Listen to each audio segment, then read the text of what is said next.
നമുക്കിന്ന് തേങ്ങ അരച്ച് നല്ല ടേസ്റ്റിൽ എങ്ങനെ മത്തി കറി വയ്ക്കാമെന്ന് നോക്കാം. നമുക്കിന്ന് മത്തി കറി വയ്ക്കാം. അപ്പോൾ അതിന് ആവശ്യത്തിന് വെളിച്ചെണ്ണ ഒഴിക്കണം കേട്ടോ.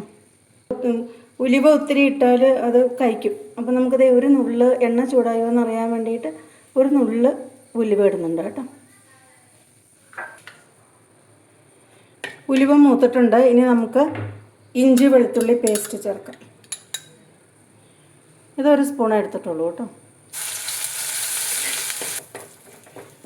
ഇഞ്ചി വെളുത്തുള്ളി പേസ്റ്റ് മൂത്തിട്ടുണ്ട്. ഇനി നമുക്കതിലേക്ക് മസാല ചേർക്കാം. അതായത് 2 സ്പൂൺ മുളക് പൊടിയും പിന്നെ ഒരു 1/2 സ്പൂൺ മഞ്ഞൾപ്പൊടിയും കൂടെ എടുത്തേക്കണം കേട്ടോ. അത് ഞാൻ വെള്ളത്തിൽ ചാലിച്ചിട്ടുണ്ട്, അല്ലെങ്കിൽ ചട്ടിയിലിടുന്ന വരെ അത് കരിഞ്ഞ് പിടിക്കും.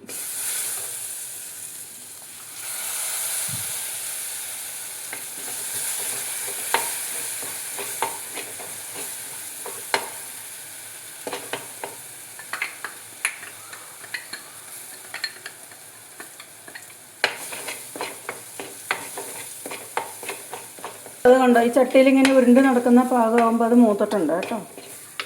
ചട്ടിയിൽ ഇങ്ങനെ ഉരുണ്ടിട്ടുണ്ട് കണ്ടോ. ഇതാണ് അതിൻ്റെ ഒരു പാകം.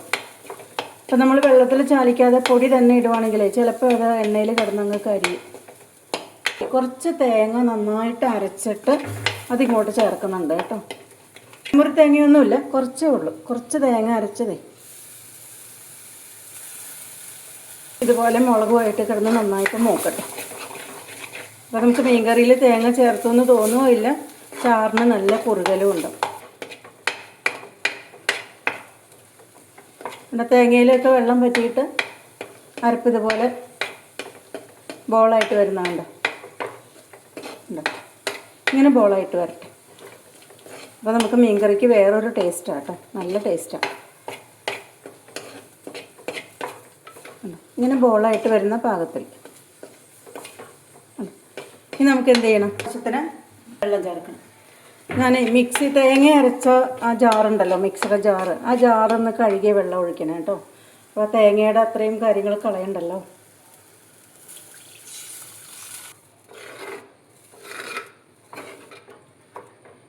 ഇനി ഇതിലേക്ക് ആവശ്യത്തിന് ഉപ്പിടാം. ഞാൻ 1 സ്പൂൺ ഉപ്പാടുന്നത്.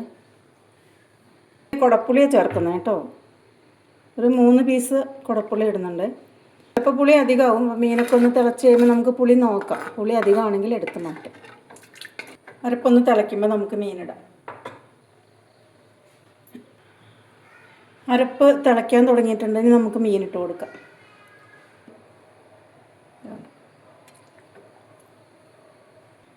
നമുക്ക് ചാറിൻ്റെ ഒപ്പാക്കാം. ചാറ് മത്തിയേക്കാളും മീനേക്കാളും കുറച്ച് മുകളിൽ നിൽക്കണം. എന്നിട്ട് അത് ചാറ് വറ്റുമ്പോൾ മീനിൻ്റെ ഒപ്പാവണം. അങ്ങനെയാണ് അതിൻ്റെ ഒരു കണക്ക്. കുറച്ച് വെള്ളം കൂടെ ഒഴിച്ച് കൊടുക്കാം കേട്ടോ. ഇതിവിടെ പുളി വെള്ളത്തിലിട്ട വെള്ളം ഉണ്ടായിരുന്നു. ഇപ്പം ഞാൻ അത് ഒഴിക്കണേ.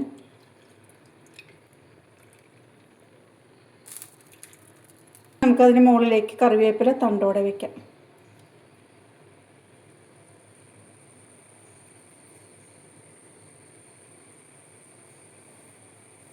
ഇനി അവിടെ ഇരുന്ന് തിളച്ച് വേവട്ടെ. നല്ല ഭംഗിയില്ലേ നോക്കിയാൽ. ഇനി അത് തിളച്ച് കഴിയുമ്പോൾ, വെന്ത് കഴിയുമ്പോൾ എണ്ണയൊക്കെ അങ്ങനെ മുകളിൽ തെളിഞ്ഞ് വരും. ആ തേങ്ങയുടെയും നമ്മൾ ഒഴിച്ച വെളിച്ചെണ്ണയും ഒക്കെ അങ്ങനെ മുകളിൽ തെളിഞ്ഞ് വരും.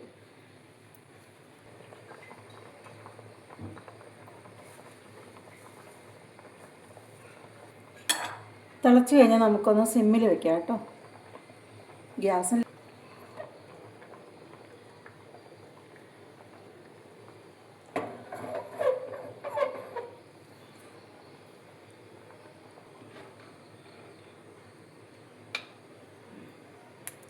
ഒരു കഷ്ണം പുളി എടുത്ത് മാറ്റിയിട്ടുണ്ട് കേട്ടോ.